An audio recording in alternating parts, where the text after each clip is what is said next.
Hi guys, welcome to my YouTube channel. In this video, we're going to talk about breakthrough COVID-19 infection.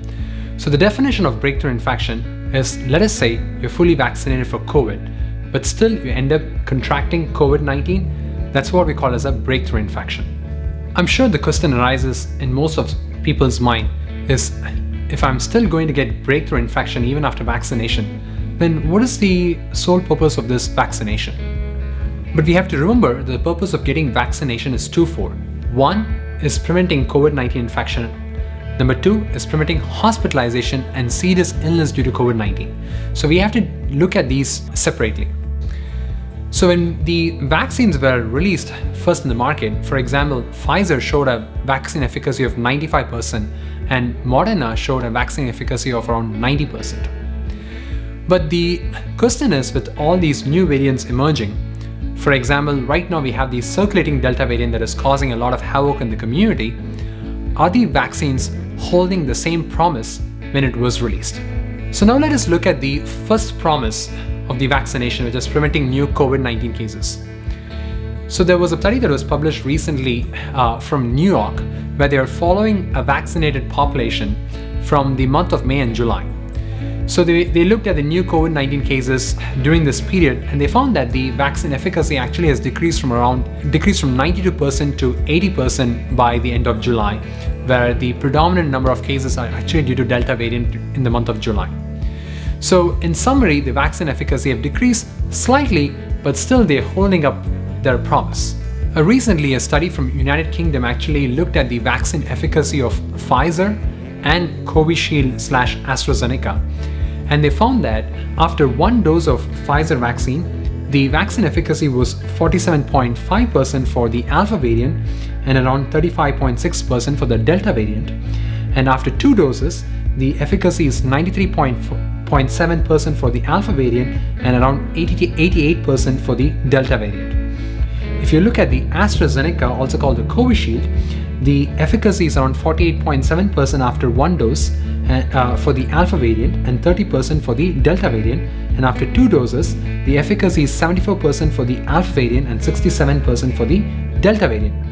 So basically, in summary, the vaccine efficacy have decreased slightly for the Delta variant, but not significantly that we need to worry about. Now let us focus on the second promise of the vaccination, which is basically preventing hospitalization and serious illness such as death. If you look at the New York data, the vaccination has delivered its promise. So around the month of May, the vaccine prevents against hospitalization almost 95% of the time. And by July, where the Delta variant is actually around 80%, the vaccination is still holding its promise by keeping the number pretty much the same, preventing hospitalization around 95% of the time. So this tells us the vaccination has delivered its promise. And if you look at it, the biggest reason for vaccine development was to actually prevent mortality, and it is doing its job. I guess that you're convinced that you probably need to get vaccinated even if there are chances for a breakthrough infection. Now let us talk about the steps that you can take to prevent a breakthrough infection. A breakthrough infection can be happening due to three main reasons. So one is due to waning antibody. So let us say if you have an immunocompromising condition, or if it's been too long that you had the vaccination, then you probably might need a booster dose. Number two is the antibody affinity towards this particular variant. And we have talked about this so far, where the Pfizer efficacy is around 88% for the Delta variant, and the Covishield or the AstraZeneca is around 67% vaccine efficacy for the Delta variant. Number three is the amount of viral load that you're exposed to. The Delta variant is very contagious. With the previous variants, one person was able to infect 3 people. With the Delta variant, one person can infect from 5 to 10 people. What that means is that the Delta variant virus actually replicates too fast in your body, that the amount of viral load that you share with your secretions is actually quite high. But the good thing is that, let's say if you're vaccinated and if you have antibodies for the COVID virus, then your body actually keeps the amount of viral load in check, which means that there is less amount of viral load that is being shared through the secretions, which means that there's less chance of infecting another person who is vaccinated. But most of the infections are actually transmitted through the unvaccinated people.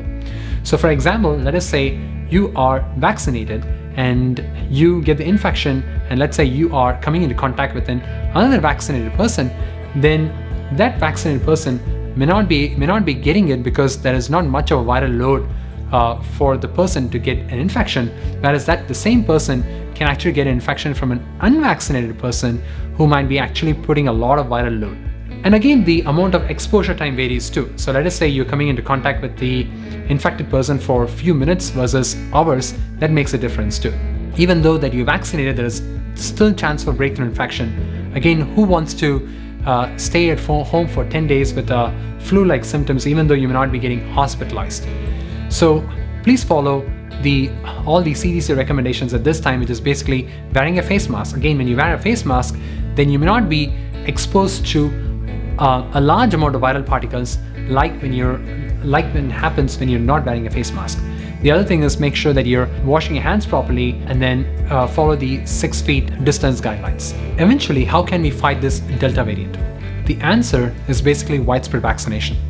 As I've emphasized in this video, when you get vaccinated, even if you have a breakthrough infection, there's less likely chance of transmitting the virus to another vaccinated person. And thereby you stop the cycle right there.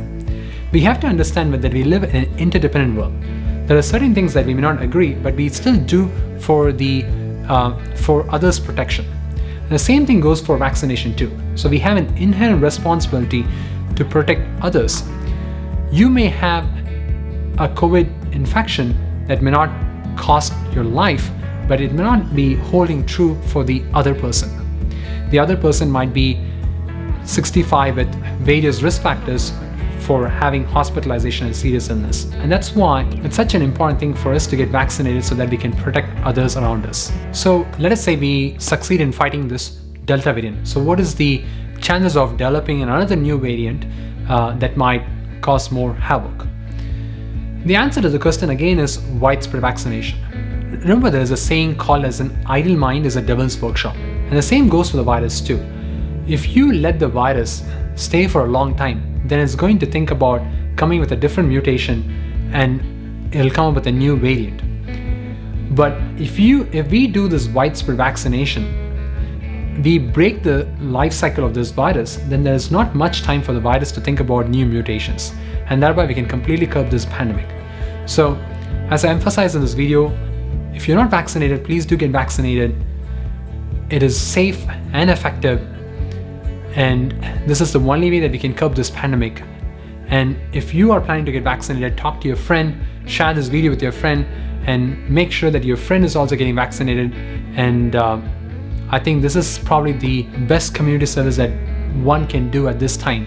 Otherwise, I'm going to take a leave from this video. I'll see you in my next video. Until then, goodbye.